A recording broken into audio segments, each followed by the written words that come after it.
ब्रह्म जिसके इशारे पर नाचता है उसे वृंदावन कहते हैं।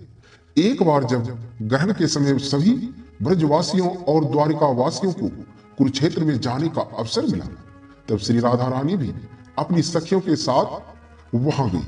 जब रुक्मणी आदि रानियों को पता चला कि ब्रजवासी सहित राधा रानी जी भी आई है, तो उनके मन में तो बहुत वर्षों से उनसे मिलने की इच्छा थी, क्योंकि भगवान यशोदा जी, नंद बाबा और राधा रानी जी की प्रेम में इतना डूबे रहते थे कि द्वारिका में सभी रानियों को बड़ा आश्चर्य होता था।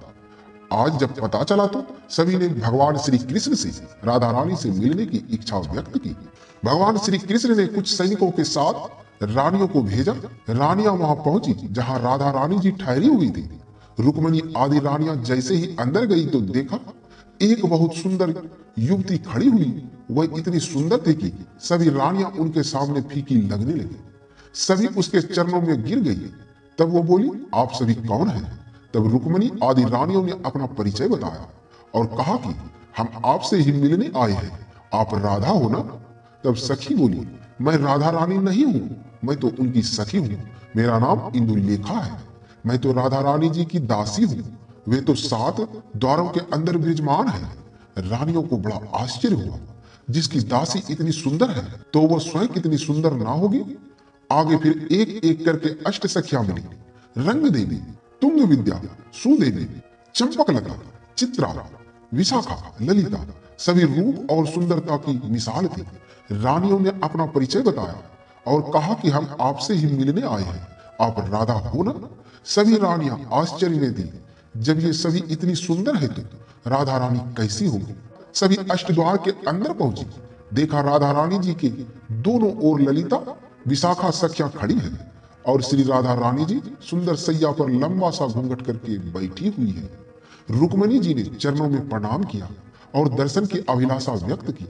तब श्री राधा रानी जी ने अपने कोमल करों से अपना घूंघट ऊपर उठाया। घूंघट ऊपर करते ही इतना प्रकाश उनके श्रीमुख से निकला कि सभी रानियों की आंखें बंद हो गई। जब उन्होंने राधा रानी जी के रूप और सौंदर्य को देखा तो वे बस देखती ही रह गई। तब रुक्मणी जी की नजर राधा रानी जी के चरणों पर पड़ी।